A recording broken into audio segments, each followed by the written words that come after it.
Thank you very much, ladies and gentlemen. Actually, the core of my presentation hinges on Egypt and how Egypt can be developed, or how Egypt is actually qualifying to become a major focal hub connecting 3 continents. And that is why I named my presentation The Golden Bridge Between 3 Continents. Why Egypt? A very simple question that everybody will ask: why should I go through Egypt? In the very old days, in physics, we were told that metals are very good conductors, and they're good conductors of electricity and good conductors of heat. Well, Egypt is a very good conductor of everything, and it's a very good connector of everything. First of all, we have a brilliant geographic location that nobody can argue. Second, political stability, which has shown over the years, and considering all the countries around us are virtually on fire, we are just about the only country which is stable. Then we have the devaluation of the pound, though it has reflected bitterly on the local nation, but it has definitely become an attractive factor for more investments to come and more currency to come into Egypt. We have a modern infrastructure, and that modern infrastructure, His Excellency, the Minister of Transport was talking about this morning, so I don't need to go into all details, but this has been developed very, very nicely and has given Egypt an edge over a lot of countries in the neighborhood and even in some places in Europe. And we have the massive giant called the Suez Canal. I just need to mention something very quickly here about the Suez Canal in the absence of His Excellency Admiral Osama Rabia. Suez Canal is not simply a waterway. Suez Canal is a massive giant with shipyards, with an industrial background, managing tunnels, managing all sorts of facilities. Basically, the Suez Canal cities are virtually managed by the Suez Canal Authority, not completely, but virtually. The waterway is only one part of its activities, so we need not to undermine the Suez Canal Authority by saying it's simply a waterway, because it's much more than that. If we combine all that together, we can just say that this is excellent connectivity. Egypt in connectivity is simply second to none. Now, as I said here, we connect Africa, Asia, and Europe. And of course, Egypt has a lot to provide more than just the Suez Canal. Egypt has also got to have to provide the Suez Canal Economic Zone, which Professor Mohamed here has been talking about, so I need not dwell on it again. The Golden Triangle, which is a mining hub in Egypt, which is developing very rapidly. And the Golden Triangle is actually capable of producing all sorts of minerals we have never heard of before, minerals such as silica sand, for example, or quartz. Some of those raw materials can be very useful and very feasible for manufacture of semiconductors, which is something at the moment creating of a big war between China and America. So I think Egypt, being in the middle between the two, can qualify very nicely with the Golden Triangle, especially on the quartz. And our level of quartz purity from my university education days, we have 3 sites. We have Abu Zanema, we have Edfu, and we have Siwa, where the purity of the silica and the purity of the quartz in those 3 areas goes way above Silicon Valley or any other producer in the world, which unfortunate that we are not very much known in that, but I think this is also coming because of the development of the Golden Triangle.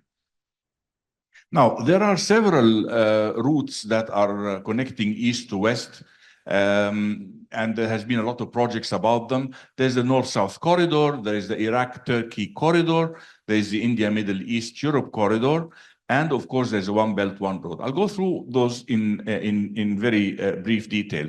Number one, talking about the North-South Corridor. North-South Corridor is there to connect between Riga and the Baltic, all the way down to India, Bombay or Kandla.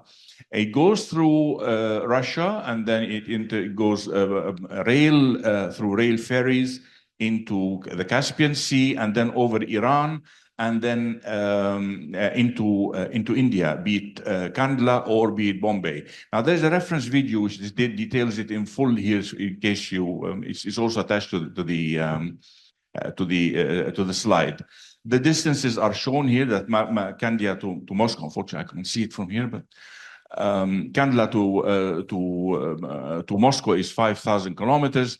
It also has a lot of handling charges, multiple handling of the cargoes, and the ocean freight on the Caspian Sea. So this is the North-South corridor, and I'll compare them in a minute.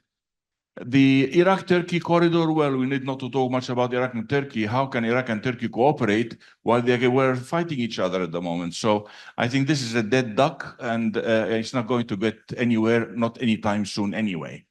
Then we have the India, Middle East, Europe corridor, which has been promoted and initiated by Israel. And it is Haifa, Jabal Ali, and then Jabal Ali to Kandla, or to Bombay again. I have only highlighted here the routing within the Middle East, which is really what concerns us as Egyptians.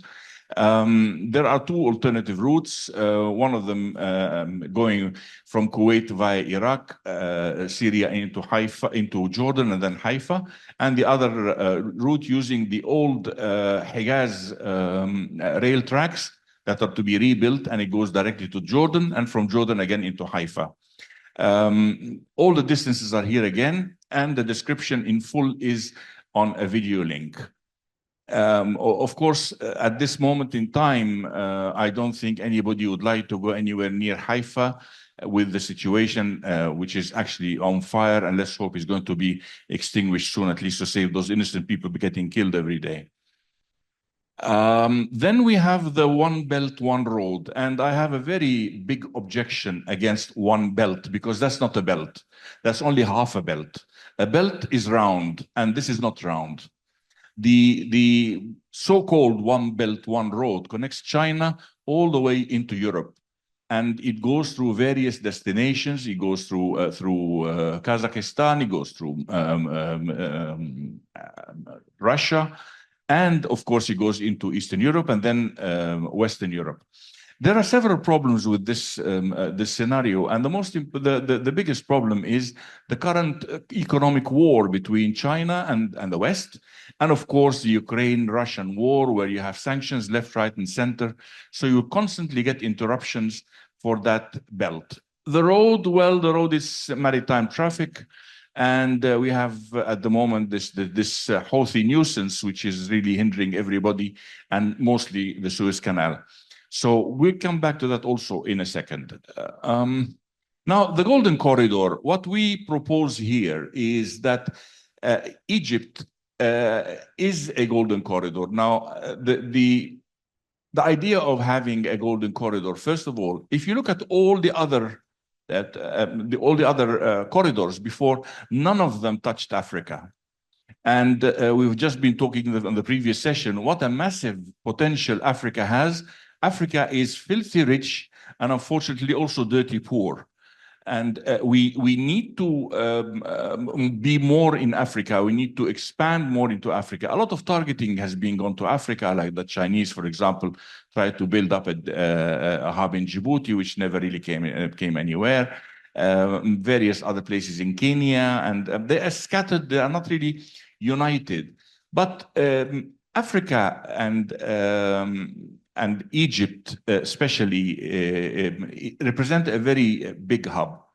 And this is because I would take this a step further by saying, if we consider what is going on the economic blocks in the world today, you have the EU, you have Britain, which has suddenly found itself on its own with the Commonwealth, whatever was left of it at the time.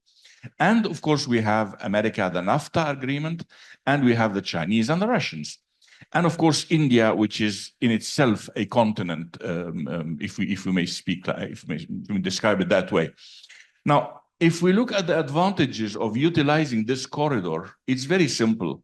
First of all, if you are calling from, say, let's start with England. England is a typical example. They have left Europe, and they are now desperate to expand their economic structure by reinstating their status as a Commonwealth group. Now, the Commonwealth is in Asia, be it India and Pakistan, and you have, of course, Australia, you have New Zealand, and you have Canada, but you also have East Africa. And the only way, these are so scattered away from each other, the head of the Commonwealth is sitting in London, whereas everybody else is scattered somewhere in the world, thousands of miles away, without real connectivity. Now, with the connectivity we are considering on the Egyptian Golden Corridor, you can come to Egypt, connect Egypt by rail into Alexandria or Abu Qir, which is being developed at the moment, Damietta, or even East Port Side. So you can go straight through. But then, when you come to Egypt, funnily enough, or advantageously enough for everybody, and for the British specifically, you have Egypt sitting on COMESA. And you also have the East Africa members, they are also COMESA members, but they are not only COMESA members, they're also Commonwealth members. And if you combine the two government customs advantages and trading advantages between Egypt, COMESA, and Commonwealth and Britain, then you are talking about the common denominator in all this play is Egypt, be it economically, be it logistically, and be it also in HR terms. And then, as the train goes forward into the Arabian Gulf or to the Arabian Peninsula, you are hitting a market which is a huge consumer market, the Saudi Arabia, Emirates, and Oman. There you will end up crossing into one of two places. I deliberately, of course, suggested it has to be two places because you have Kandla, which is the closest to the port of Sohar in Oman, and you also have Gwadar. And of course, Indians and Pakistanis never see eye to eye, so we need to separate any engagement between the two countries outside the two countries. So that's why the separation will need to take place in Sohar rather than on either of the two countries. Now, if we look at all this, then we have connected already Africa with Asia Commonwealth, with British Commonwealth. And then if we talk this, unfortunately, my indicator does not show on LED. So, but if we look, if you envisage the map, you see the belt and the road, the real belt. I mean, that's the full belt. This belt will go through Egypt, and the road also goes through Egypt. The only intersection point where both belt and road meet is Egypt, nowhere else in the world. And that in itself is an advantage, because then you're talking about, with the presence of the Suez Canal Economic Zone, you have an industrial potential, and you have, with the Suez Canal Authority carrying 25,000 TEU container ships going through, the bulk of containers, the bulk of industrial components can be moved into the Suez Canal Authority, processed, assembled, and then sent out on either the belt or the road through Egypt. So the combination between the Belt Road link, or the Golden Bridge, Suez Canal Economic Zone, and Suez Canal Authority works like an orchestra, in my opinion. The same goes for linking Egypt with Australia, because there are usual common shipping lines going to Australia. And again, then you have connected the Australian Commonwealth to the British, Indian, Asian, African, and the head of Commonwealth. And the same applies for Canada. So really, you are building up for the British an ideal situation that will bring them as big, if not bigger, than the EU, which they have just left a few years ago. Then if we talk about other countries, like, for example, Europe generally, well, Europe, again, will have access to Africa. We'll have access to a massive Africa market. And this in itself is a very big advantage. And you will also be able to connect with India much easier on a micro scale, not a macro scale. The macro scale is the ships and the Suez Canal. The micro scale is the belt of the Golden Bridge and the Suez Canal Economic Zone. And I do emphasize the Suez Canal Economic Zone because there is a lot of potential there for production and, like, for example, CKDs, who completely knock down cars, can be being assembled very easily in the Suez Canal Economic Zone. I think there are already a couple of car manufacturers in place there. Indeed. And of course, the same goes for China. Okay. The same goes for China, because China-Pakistan Economic Corridor starts at Gwadar, which is only 18 hours steaming from the port of Sohar. So you can go all the way again to China from there. So you're really serving China, you're serving India, you're serving Australia, New Zealand, partly by land, partly by sea, and you're serving the entire European network. And you are really creating a full belt, because then you have the northern belt, and then the southern belt goes all the way around there. So there you have a belt, unlike the belt that exists at the moment. Okay, I've already spoken about all that. If we make a quick comparison, the belt we've already spoken about. North-South corridor, well, the North-South corridor, the poor Iranian situation. Iran is in shambles at the moment. We don't really know how far that's going to go. Jabal Ali, Haifa, we already discussed briefly, and also the Egyptian Golden Corridor. Whoops, working.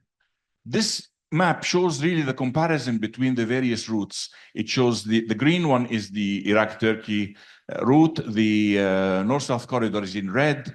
The half a belt is from China, is the yellow, and the purple line is Egypt's golden corridor. And you can see that this golden corridor compensates for all other corridors, and it gives the users a much bigger advantage, a much better accessibility to markets which they probably would not have had in the past.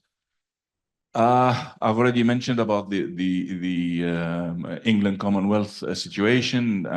Of course, Asia BRICS and Africa will be the same thing. The future, of course, is in Africa. So there we already have it. Then when you say questions and answers, what can Egypt offer and how soon? Well, in 1805, Egypt was ruled by a gentleman called Muhammad Ali, who built the country to a modern country of its age.